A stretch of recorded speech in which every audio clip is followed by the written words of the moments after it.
Uma viagem de negócios vira a vida de Diogo de cabeça para baixo quando ele se depara com um morador de rua engraxando sapatos para ganhar a vida. Ele avista uma cicatriz na cabeça do homem e quase desmaia ao perceber que ele se parece exatamente com seu pai, desaparecido há 20 anos em circunstâncias misteriosas. Alô, mãe?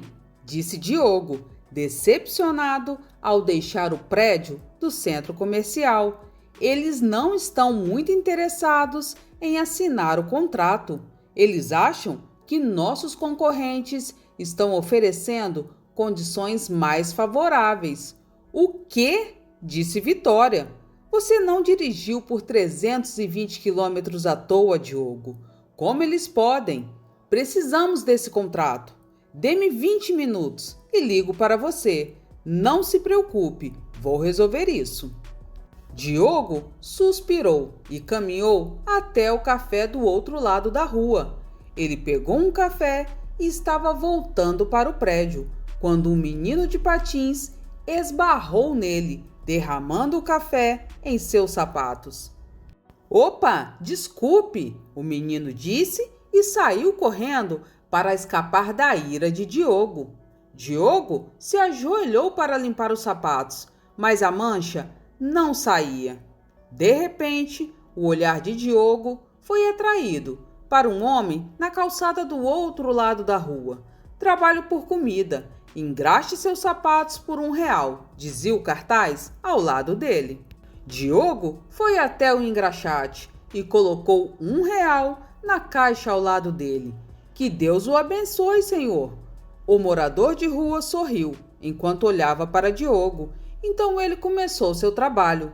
O rosto de Diogo empalideceu quando ele vislumbrou o rosto do homem. Ele rapidamente pegou seu telefone e olhou para o papel de parede. Era uma foto antiga de seu pai. Qual é o seu nome? Ele perguntou ao engraxate. Meus amigos me chamam de Scar, respondeu o homem, engraxando os sapatos de Diogo. Por que você me pergunta isso, senhor? Scar?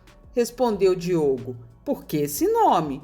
Ele disse que quando era jovem ganhou uma cicatriz. Então, o pessoal o chamava por esse nome por causa do personagem. Diogo tirou o sapato do suporte e, com cuidado, tirou o boné do homem. O que o senhor está fazendo? O homem perguntou apressadamente. Oh, meu Deus! Pai? Ele perguntou e quase desmaiou. O homem era uma imagem vívida do pai de Diogo, o David, e tinha a mesma cicatriz no mesmo lugar. Senhor, o que está acontecendo? Scar entrou em pânico e gritou pedindo ajuda ao ver o rosto pálido de Diogo, mas ninguém ouviu seus gritos e ele mesmo chamou a ambulância. Quando Diogo abriu os olhos, percebeu que estava em um hospital e notou Scar no banquinho ao lado dele. Senhor, você está bem?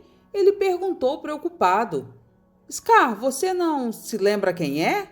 Diogo perguntou, tentando se sentar na cama. Eu sou... Ele fez uma pausa, mas não se lembrava de nada. Ele só sabia que morava na rua e engraxava sapato. E seus parentes? Você não tem nenhum? Perguntou Diogo. Ele não se lembrava de nenhum. Estava nas ruas há quase 19 anos, sem parentes e sem casa. Diogo notou o estado de Scar e como ele se comportava de maneira estranha e, às vezes, murmurava coisas para si mesmo, como se estivesse sofrendo de distúrbios mentais e perda de memória.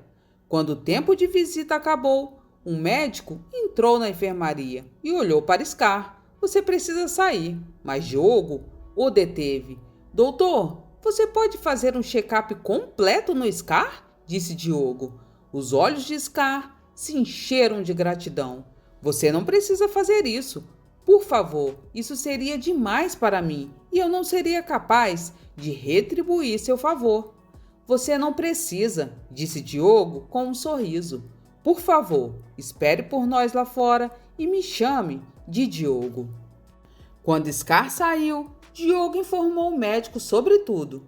Ele é alguém próximo a mim, doutor. Quero saber o que há de errado com ele. E não se preocupe com dinheiro. Eu cuido disso, disse o médico.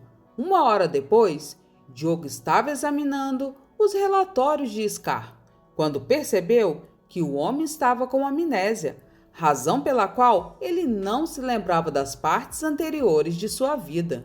Segundo os relatos, ele havia sofrido uma lesão cerebral traumática anos atrás, o que também causou mudanças comportamentais.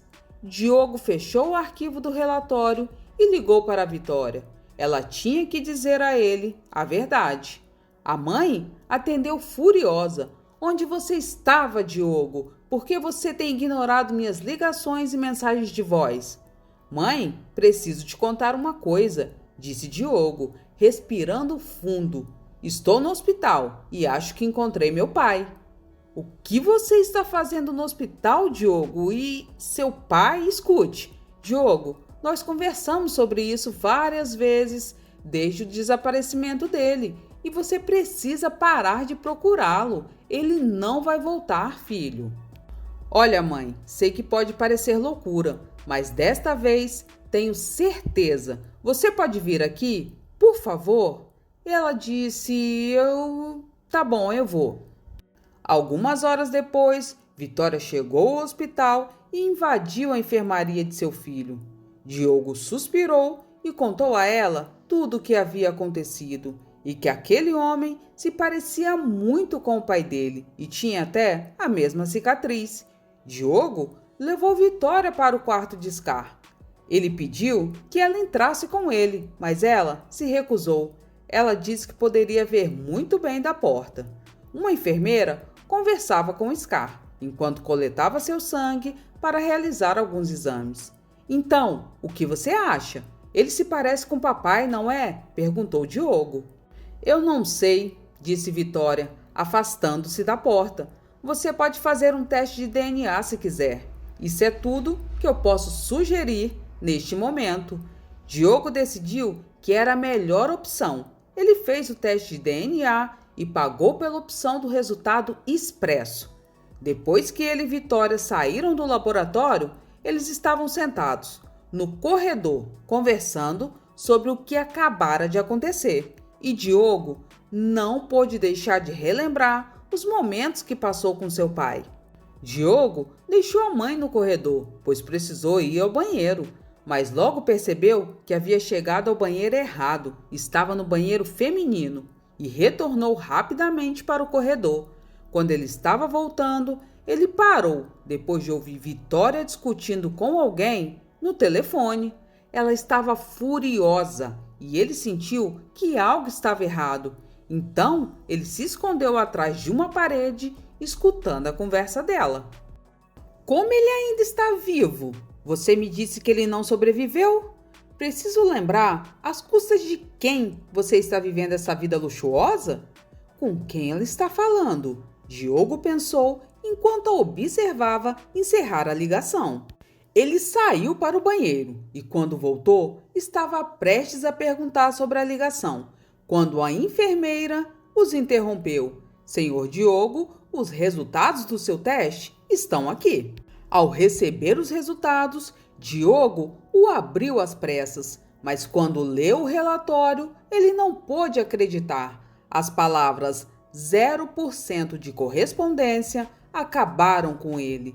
Como isso é possível? Ele pensou. Eu sei que é difícil para você aceitar isso, depois de ter estado tão esperançoso com o retorno de seu pai.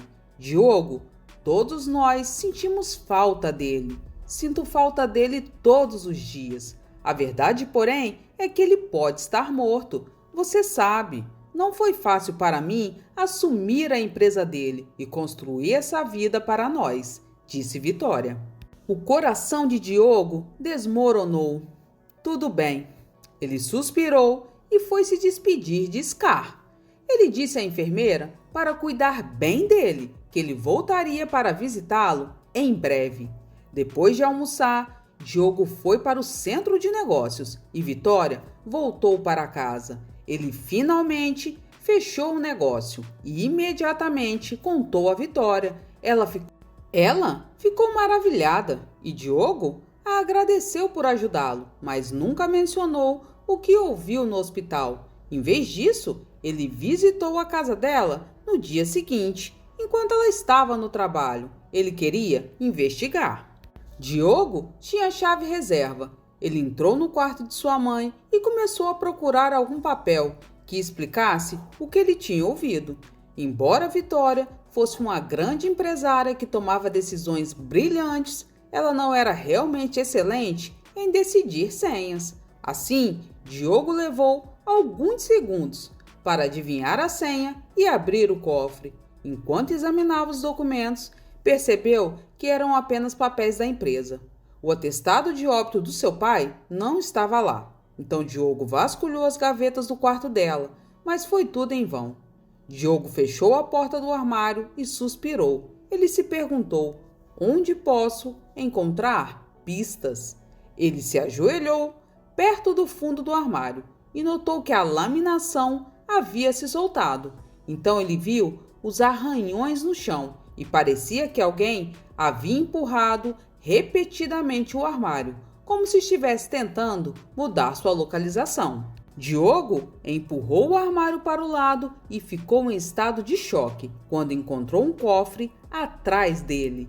Diogo digitou as senhas usuais que Vitória usava, mas a fechadura não abriu. Ele olhou em volta, tentando encontrar alguma pista. Nesse momento, seu olhar se deteve no porta-retratos do pai.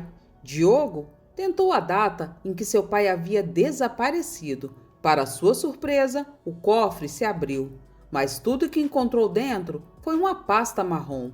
Ele estava prestes a verificar quando seu telefone tocou. Era Vitória. Oi, mãe. Oi, filho. Acabei de sair do trabalho e queria saber se poderíamos nos reunir para um pequeno jantar, para comemorar o sucesso do negócio. Bem, eu adoraria, mas esses últimos dias têm sido difíceis. Podemos, por favor, jantar outro dia? Vitória ficou desapontada, mas ela disse que estava tudo bem e desligou. Diogo pegou a pasta marrom, arrumou o quarto de Vitória e saiu da casa. Ao chegar em casa, ele abriu a pasta e encontrou um envelope contendo um disquete antigo, alguns documentos e algumas fotografias. Quando Diogo olhou as fotos, percebeu que eram de seu pai, mas seu pai não estava sozinho nessas fotos. David foi retratado com uma mulher em lugares diferentes, em um carro, em um restaurante e até mesmo entrando em um hotel. Parecia que alguém os estava perseguindo quando as fotos foram tiradas. Então ele encontrou uma foto de seu pai beijando a mulher e Diogo percebeu que a mulher era a amante de seu pai. Papai estava traindo a mamãe. Ele pensou tristemente. Ele foi até os documentos que encontrou e percebeu que eram transferências de ações, segundo as quais sua mãe havia transferido uma parte das ações da empresa para o assistente de David, o Alex. Alex ainda trabalhava para a empresa de Vitória e era membro do conselho de administração. A única coisa estranha sobre a transferência foi que foi feita logo após o desaparecimento de David. Diogo inseriu o disco na bandeja de seu antigo computador e percebeu que era uma gravação de áudio. As vozes de sua mãe e de seu pai apareceram. Eles estavam discutindo. Diogo ouviu Vitória fazer algumas perguntas para David. Apenas admita que você está me traindo com aquela bruxa magrela. Vocês se conheceram naquela viagem de negócios, não é? Sim, disse o pai de Diogo. O que você vai fazer sobre isso? Se eu quiser, posso contratar os melhores advogados e fazer com que você seja expulsa da minha vida, sem lhe dar um centavo. Uma dona de casa patética como você não será capaz de fazer nada e vou me certificar de tirar Diogo de você para sempre. E então o áudio foi cortado. Diogo reinseriu o disco e tocou a gravação novamente, mas foi inútil, o disco era muito antigo. Ele verificou novamente a pasta para ver se havia mais alguma coisa dentro e encontrou 2 envelopes escondidos no fundo de uma aba. Diogo não acreditou em seus olhos quando leu os papéis que encontrou dentro do primeiro envelope. Era o certificado de adoção de Diogo. Ele não sabia que foi adotado há 25 anos. Naquele momento, Diogo entendeu que o teste de DNA era inútil, mas a pior parte foi que Vitória sabia disso o tempo todo. Diogo abriu o segundo envelope às pressas e encontrou outro conjunto de fotos. Eles mostraram David e Alex em uma viagem de pesca. Alex estava olhando diretamente para a câmera, como se soubesse que estava sendo fotografado. Diogo achou que algo estava errado. Quando Diogo passou para a próxima foto, ele se levantou e seus olhos se arregalaram em choque. Um homem estava deitado ao pé de um penhasco, perto de um rio, e na próxima foto, o mesmo homem foi retratado de perto. O homem era seu pai, deitado em uma poça de sangue. Ele não podia acreditar. Durante toda a sua vida, Vitória disse a ele que David estava desaparecido. Na manhã seguinte, Diogo dirigiu até a casa de Vitória. Diogo? Eu não esperava que você estivesse aqui de manhã. Está tudo bem? Oi, mãe. Vim tomar café com a senhora e lhe dar uma carona para o serviço. Oh, filho, isso é muito gentil da sua parte. Vou fazer o seu café da manhã favorito, rabanadas. Quando terminaram o café da manhã, Vitória foi para o quarto se arrumar. Diogo percebeu que ela havia deixado o telefone desbloqueado. Ele rapidamente abriu os registros de chamada e começou a verificar com quem ela havia falado nos últimos dias. Diogo viu que durante o tempo que estiveram no hospital, ela ligou para Alex. Diogo percebeu que Alex era o homem que tentou matar David e ele não tinha feito isso sozinho. Vitória foi cúmplice do crime e ajudou Alex a traçar um plano perfeito para matar David. E então eles mentiram que ele havia desaparecido. Diogo caminhou até seu carro e ligou para o hospital onde Scar estava internado. Oi, sim, por favor, não o deixe ir a lugar nenhum. Vou buscá-lo nos próximos dias. Quando Vitória entrou no carro, Diogo agarrou o volante, pronto para levá-la para onde ela pertencia. Diogo, onde você está indo? Ela perguntou, olhando pela janela para as estradas. O escritório fica na outra direção. Relaxe, mãe, é uma surpresa, disse ele, pegando o caminho em direção à delegacia. Obrigado por assistir até aqui. Não esqueça de deixar o seu like e se inscrever no canal. Tchau, tchau e até a próxima história.